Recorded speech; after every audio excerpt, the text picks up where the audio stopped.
बड़ी खबर इस वक्त आ रही है। पाकिस्तान के लाहौर में धमाके की आवाज के बाद भारी दहशत है, खौफ है, अफरा तफरी है। लोग घरों से निकलकर सड़कों पर आ गए, कुछ लोग भागते हुए भी दिख रहे हैं। धमाके की आवाज के बाद से यहां सायरन बज रहे हैं। जानकारी के मुताबिक वाल्टन एयरपोर्ट के पास एक के बाद एक कई धमाके हुए हैं। पुलिस सूत्रों के मुताबिक ड्रोन विस्फोट की खबर है।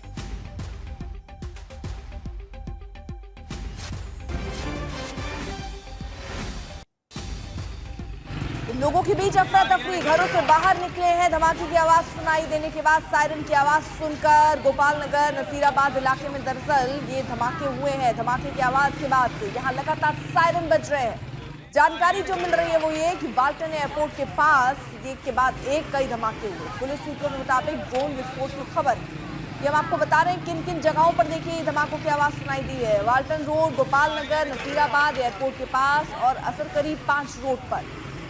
तो लाहौर में धमाके से दहशत है। निशाने पर क्या एयरपोर्ट था? कई सवाल अब उठ रहे हैं, लेकिन इन सब के बीच लोगों में दहशत है। लोग इधर उधर भागते हुए आपको तस्वीरों में भी नजर आएंगे। तो बड़ी खबर पाकिस्तान से, जहां पर लाहौर में धमाके की आवाज के बाद भारी दहशत है। लोग डरे हुए हैं, अफरा तफरी का माहौल है। अपने घरों से निकलकर लोग अब सड़कों पर आ गए। कुछ लोग आपको इधर उधर भागते हुए अपनी जान सुरक्षित करने की कोशिश करते हुए भी नजर आ रहे हैं। बताया जा रहा है ड्रोन विस्फोट हुआ, उसके बाद धुएं का गुब्बार उठा, लोगों में दहशत फैल गई। लोग अपने घरों से बाहर सड़क पर ही आकर खड़े नजर आ रहे हैं। और ये हम आपको दिखा रहे हैं इलाके भी जहां जहां ये धमाके हुए हैं। वाल्टन रोड, गोपाल नगर, नसीराबाद एयरपोर्ट के पास और अस्करी 5 रोड पर।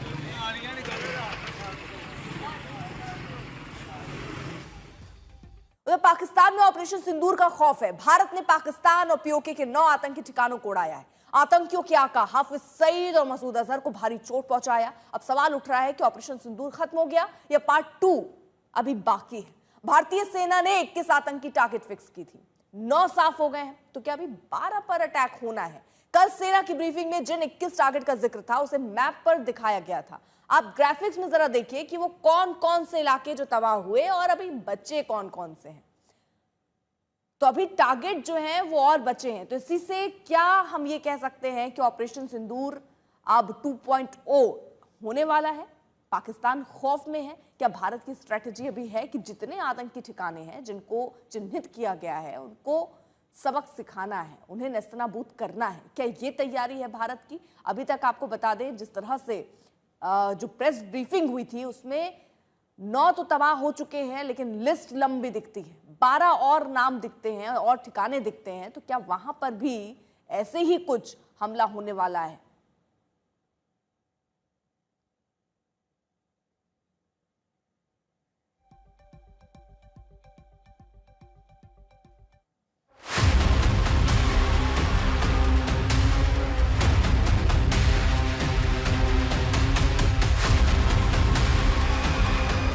पाकिस्तान और पीओके के 9 आतंकी ठिकानों पर भारत का ऑपरेशन सिंदूर। क्या पहलगाम आतंकी हमले का बदला पूरा हो गया या ये सिर्फ ट्रेलर था और पूरी पिक्चर अभी बाकी है? क्या 9 ठिकानों के अलावा पाकिस्तान और पीओके में आतंकवाद की जो बची खुची जमीन है उसे भी मिट्टी में मिलाने का वक्त आ गया है? अब आतंकियों की बची खुची जमीन को भी मिट्टी में मिलाने का समय आ गया है। प्रधानमंत्री मोदी का 24 अप्रैल का ये बयान ऑपरेशन सिंदूर के बाद और प्रासंगिक हो गया है।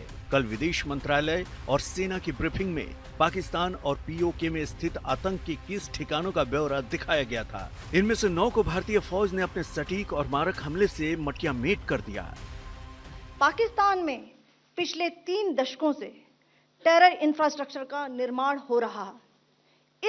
इसमें recruitment, indoctrination centres, training areas व लॉन्च पैड शामिल थे, जो पाकिस्तान और पाक अधिकृत जम्मू कश्मीर पीओजेके दोनों में फैले हैं।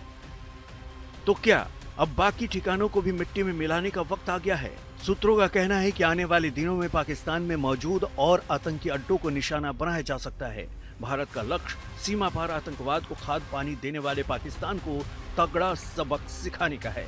हर पाकिस्तानी को विंग कमांडर व्योमिका सिंह के इस बयान को गौर से सुन लेना चाहिए। India has demonstrated considerable restraint in its response. However, it must be said that the Indian Armed Forces are fully prepared to respond to Pakistani misadventures, if any, that will escalate the situation. Pakistan ने कोई दुस्साहस किया, खैरियत नहीं। पाकिस्तान के प्रधानमंत्री शहबाज शरीफ अपने नागरिकों के बीच साख बचाने के लिए गीदड़ भभकी दे रहे हैं, लेकिन उन्हें भी पता है कि उनमें न साहस है न कुव्वत। भारत के लिए आतंकवाद के खिलाफ ये निर्णायक लड़ाई का वक्त है और भारत इस मर्ज का पूरा इलाज करने का मूड बना चुका है। अब आतंकियों की बची खुची जमीन को भी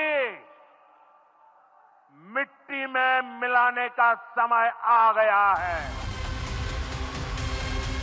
आज तक ब्यूरो।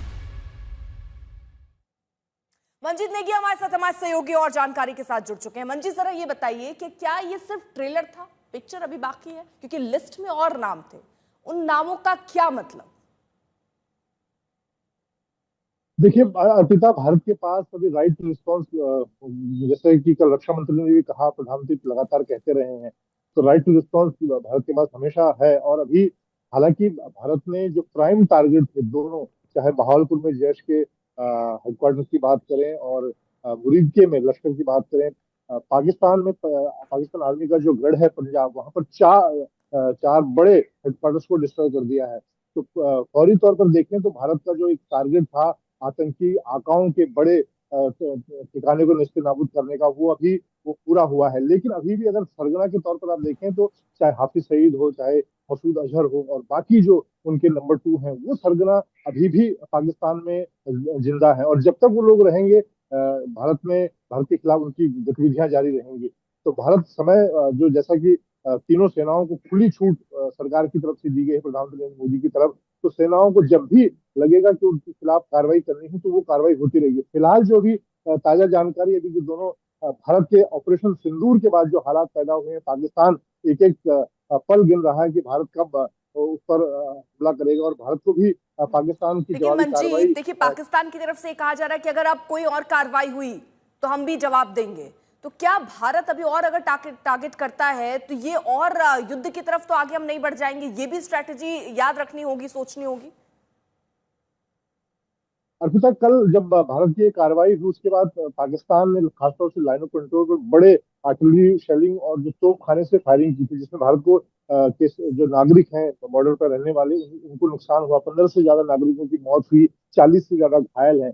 ऐसे में अब आज की मैं बात करूं ताजा जानकारी की, तो तीनों सेनाओं को अलर्ट रहने के लिए कहा गया। सेना प्रमुख जनरल उपेंद्र द्विवेदी ने अपने लोकल आर्मी कमांडर्स को कहा है कि प्यूनिटिव एक्शन लिया जाए पाकिस्तानी सेना के खिलाफ। और भारत भी उसको अब कल भी भारत ने बहुत मजबूती के साथ रिस्पॉन्ड किया था। और अब जिस तरह से डायरेक्शन दिए गए हैं सेना प्रमुख की तरफ से, तो मुझे लगता है कि सरहद पर खासतौर से लाइन ऑफ कंट्रोल पाकिस्तान ने जो आम नागरिकों के खिलाफ कार्रवाई की है, उसको प्यूनिटिव एक्शन, उसका मुंहतोड़ जवाब दिया जाएगा। और अभी भी क्योंकि पाकिस्तान की सेना पर भी एक बड़ा दबाव है कि वो जिस तरह से उनके गढ़ में जाकर भारत की सेनाओं ने, वायुसेना ने, थल सेना ने एक बड़ा ऑपरेशन सिंदूर को अंजाम दिया है, तो पाकिस्तानी सेना को अपना मुंह छुपाने के लिए वो भी भारत के खिलाफ कोई कार्रवाई कर सकता है। ऐसे में ठीक है मंजीत, आप नजर बनाए रखिए। अब देखना होगा कि आगे होता क्या है। ऑपरेशन सिंदूर में भारत ने पाकिस्तान और पीओके में आतंक के अड्डों पर जो प्रहार किया, उसकी तस्वीर और साफ साफ नजर आने लगी। मुजफ्फराबाद के बिलाल मस्जिद की तस्वीरें आई हैं। जैश ए मोहम्मद का सरगना यहां स्कूल और मस्जिद की आड़ में आतंकी ट्रेनिंग कैंप चलाता था। भारत के प्रहार से मसूद अजहर का यह ठिकाना नेस्तनाबूद हो गया है, मलबे में तब्दील हो गया है। बिखरी हुई ईंटें, उड़ी हुई छत इस बात की गवाही दे रही हैं कि भारत की तरफ से स्ट्राइक कितनी सटीक और दमदार थी। सैटेलाइट इमेज से भी यह बात पता चलती है कि भारत का ऑपरेशन बेहद सटीक और मारक था। हम बहावलपुर और मुरीदके के तस्वीर बिफोर और आफ्टर आपको तस्वीरें जरा दिखाते हैं। साफ साफ आपको नजर आएगा किस तरह भारत के मिसाइल हमलों से लश्कर और जैश का ठिकाना नेस्तनाबूद हुआ है।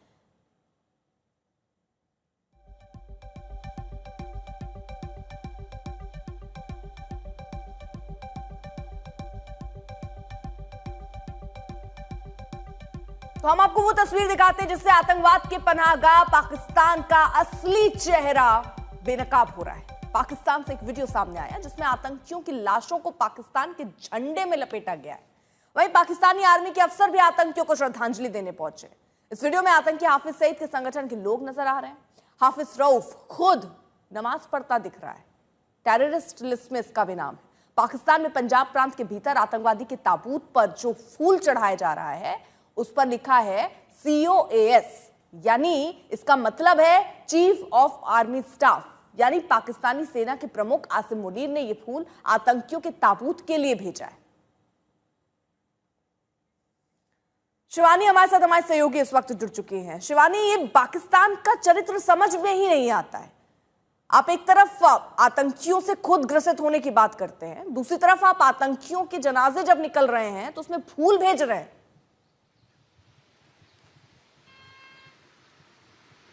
देखिए अर्पिता, पाकिस्तान को यूं ही टेरर स्टेट नहीं कहा जाता है और यही सब है कि क्यों पाकिस्तान इन आतंकवादियों का पनाहगार बना हुआ है। यहाँ जो टेरर स्ट्राइक्स हुई हैं ये सभी ठिकाने वो ठिकाने थे जहां पर पाकिस्तान इन टेरर हब्स को खुद चला रहा था, उसकी जानकारी में ही नहीं, बल्कि इन पाकिस्तानी टेररिस्ट को यहाँ पर VIP ट्रीटमेंट दिया जा रहा था अर्पिता। और यही वजह है कि जब ऑपरेशन सिंदूर के बाद इन टेररिस्ट को ठिकाने लगाया गया और इनके जनाजे उठे तो वहां पर chief of army staff Pakistan की तरफ से भी श्रद्धांजलि दी जा रही थी। तो इन्हें शहीद का दर्जा पाकिस्तान में दिया जा रहा है। जो टेररिस्ट हैं उनको वहां पर न सिर्फ ट्रेन किया जा रहा है, फंड किया जा रहा है, बल्कि उनको अपहोल्ड किया जा रहा है, एंडोर्स किया जा रहा है। तो पूरी तरह से जो आतंकवादी हैं वो पाकिस्तान की सरकार, पाकिस्तान की सेना और पाकिस्तान की तमाम एजेंसियों के साथ गठजोड़ के साथ काम करते आए हैं। और यही वजह है कि बार बार भारत की तरफ जब आंख उठाता है पाकिस्तान और ये आतंकवादी, तो भारत की सरकार इसी तरह की कार्रवाई करती है। और बार बार ये कहा गया है कि अगर पाकिस्तान कोई कार्रवाई नहीं करेगा इन आतंक ठिकानों और आतंकवादियों पर तो पाकिस्तान को मुंहतोड़ जवाब भारत की तरफ से मिलेगा।